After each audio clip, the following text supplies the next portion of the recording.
जय Shri Shyam. RBSE board कक्षा 9 का अर्धवार्षिक परीक्षा जो 2025 में 2 दिसंबर को हिंदी का पेपर है तो वो आ चुका है। तो इसमें कैसे क्वेश्चन आएंगे, कितने समय का होगा, कितने मार्क्स का पेपर होगा। तो समय तो अपना 3.25 घंटे का है, पूर्णांक 70 है।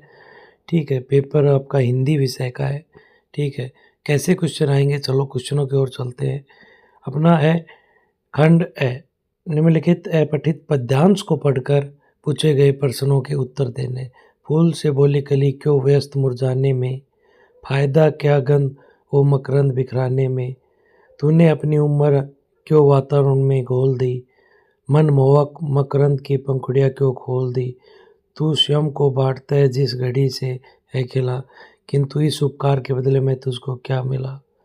मुझे देखो मेरी सब खुशबू मुझे में बंद है, मेरी सुंदरता है अक्षय अनछुआ मकरंद है।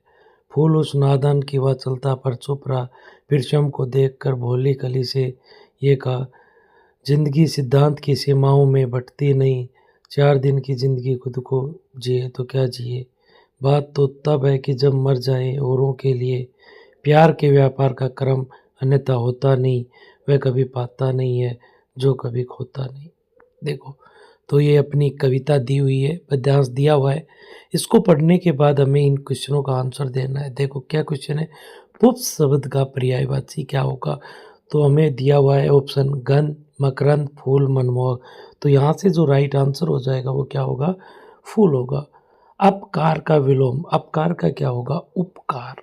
ठीक है, इसी क्रम में इस काव्यांश के लिए उपयुक्त शीर्षक क्या है। देखो, इसमें कई बार बातें की गई है, जिए तो औरों के लिए, तो जीवन का अर्थ बताया गया, जीवन का अर्थ। ठीक है, जीवन का अर्थ हो सकता है, या अपन क्या कहें, फूल और कली, पुष्प बोल दो या फूल और कली, ये आप शीर्षक ले सकते हैं। जीवन का अर्थ या फूल और कली। फूल क्या कर रहा है, फूल खुशबू बखेर रहा है। देखो अभी आया था, क्या कर रहा है, फूल खुशबू बखेर रहा है, और मकरंद, खुशबू और मकरंद बिखेर रहा है। क्या, खुशबू और मकरंद। कली फूल से क्या कहती है, कली फूल से कहती है कि उससे सुंदरता है अक्षय अनछुआ है मकरंद। ये रहा, उसकी सुंदरता है अक्षय और अनछुआ मकरंद। क्या कहती है कि उसकी जो सुंदरता है वो है अक्षय और अनछुआ है मकरंद। ठीक है, कवि के अनुसार आदर्श जीवन कैसा होता है। आदर्श जीवन का अर्थ होता है दूसरों के लिए जीना, दूसरों के लिए जीना। कवि के अनुसार क्या होगा आदर्श जीवन, दूसरों के लिए जीना। ठीक है, या पंक्ति में भी आया था, अपने लिए तो क्या जिए, जिए तो दूसरों के लिए या औरों के लिए। ठीक है, तो ये अपने पद्यांश को पढ़कर हमें ये आंसर देने थे, कर लिए। नेक्स्ट क्वेश्चन की ओर चलते हैं। निम्नलिखित अपठित गद्यांश को पढ़कर पूछे गए प्रश्नों के उत्तर लिखने। ज्ञान राशि के संचित कोश ही का नाम साहित्य है। सब तरह के भावों को प्रकट करने की योग्यता रखने वाली और निर्देश होने पर भी यदि कोई भाषा अपना निज का साहित्य नहीं रखती तो वह रूपवती भिखारिन की तरह कदापि आदरणीय नहीं हो सकती।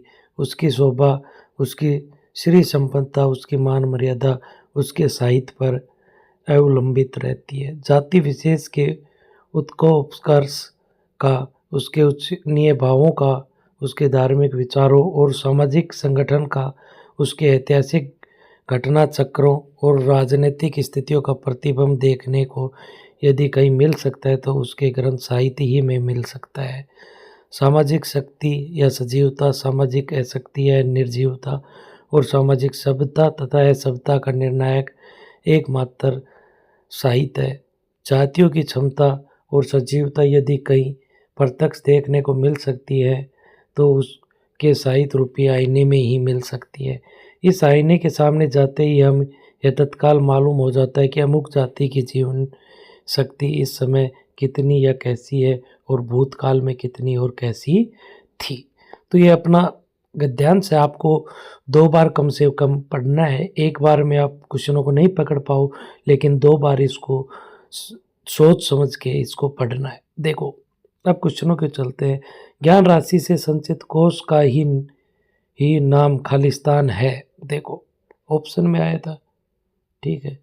कोष का नाम ही क्या है? साहित्य। क्या है? ये। तो यहाँ से आ जाएगा अपना द ऑप्शन राइट हो जाएगा। क्या हो जाएगा? The option. यदि किसी भाषा का अपना निज का साहित्य नहीं है तो वह किसके समान है? तो यहीं पे सबसे पहले एक लाइन में आया था, क्या आया था? तो ये दूसरे का आंसर हो जाएगा, रूपवती भिखारिन की तरह। ठीक है, तो क्या आ जाएगा? इसमें आ जाएगा अपना ए ऑप्शन। क्या आ जाएगा? A option. उपयुक्त गद्यांश का उचित शीर्षक लिखिए। तो साहित्य के बारे में तो क्या हो जाएगा? साहित्य, भाषा का साहित्य या ये लो, ठीक है, हो जाएगा भाषा का साहित्य। किसी भाषा के साहित्य से किसी जाति के बारे में क्या पता चलता है? जाति के बारे में हमें क्या? जातियों की क्षमता और सजीवता यदि मिल सकती है तो साहित्य रूपी आईने में, ठीक है। जातियों की क्षमता और सजीवता यदि कहीं प्रत्यक्ष रूप मिलती है तो वो साहित्य रूपी आईने में, ठीक है। नेक्स्ट अपन बात करें, साहित्य किस बात का एकमात्र निर्णायक होता है? तो किसका एकमात्र निर्णायक है? तो देखो, यहाँ से अगर हम बात करें, देखो, सामाजिक शक्ति या सजीवता, सामाजिक शक्ति या सजीवता, सामाजिक शक्ति या निर्जीवता और सामाजिक सभ्यता तथा असभ्यता का निर्णायक एकमात्र साहित्य है, ठीक है। तो इन सब का जो निर्णायक है वो एकमात्र साहित्य है, ठीक है। तो ये अपना क्या हो जाएगा? Right answer. नेक्स्ट अगर हम बात करें, साहित्य की तुलना आईने से करने का कारण क्या है? ठीक है, जिस प्रकार से आईने के सामने आते ही हमें तत्काल मालूम हो जाता है कि अमुक जाति की जीवनी शक्ति कितनी है या कैसी है और भूतकाल में कितनी और कैसी है, ठीक है। प्रत्यक्ष जातियों की क्षमता, सजीवता का भी हमें प्रत्यक्ष देखने को मिलती है, ठीक है। तो ये अपना क्या हो जाएगा? लास्ट वाली जो लाइन है ये अपना राइट आंसर हो जाएगा। तो आपका इस गद्यांश में ही आंसर थे और इनको आप आसानी से कर सकते हो। एक बार की बजाय 2 बार आपको पढ़ लेना है और हूबहू पेपर आपको देखने को मिलेगा। आप 70 में से 70 अंक प्राप्त कर सकते हैं। इसलिए इस वीडियो को ज़्यादा से ज़्यादा लोगों के पास शेयर कीजिए ताकि सभी छात्रों के हित में फ़ायदा हो सके। देखो, अपना खंड में आया, दिए गए बिंदुओं के आधार पर निम्नलिखित में से किसी एक विषय पर 250 शब्दों में निबंध लिखना है। 250 शब्दों में समाज में नारी का स्थान पहला था, ठीक है। ये पॉइंट दिए हुए हैं 5-5 इनमें। यह पर्यावरण प्रदूषण, विद्यार्थी जीवन में नैतिक शिक्षा का महत्व, ठीक है। तो ये आपके पास है 3, इनमें से आप कोई भी एक निबंध चुन के उसको आप आसानी से लिख सकते हो। नेक्स्ट अगर हम बात करें तो अपना है, सीता और गीता के मध्य प्रश्न पत्र को लेकर हुए संवाद को लिखना है, ठीक है। इस संवाद को आपको लिखना है। नेक्स्ट, अपने विद्यालय में आयोजित हरियाणा, राजस्थान या हिंदी दिवस समारोह के आयोजन पर 100 शब्दों में एक प्रतिवेदन रिपोर्ट लिखिए। तो हिंदी दिवस समारोह पे या हरियाणा और राजस्थान पे आपको एक रिपोर्ट बनानी है, तो ये भी आप आसानी से कर सकते हैं।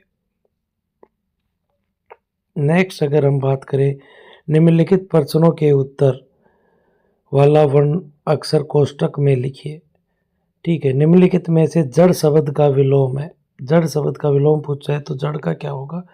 चेतन। सूर्य पूर्व दिशा में उदय होता है। रेखांकित शब्द का सही पर्यायवाची, सूर्य का पर्यायवाची क्या होगा? भानु।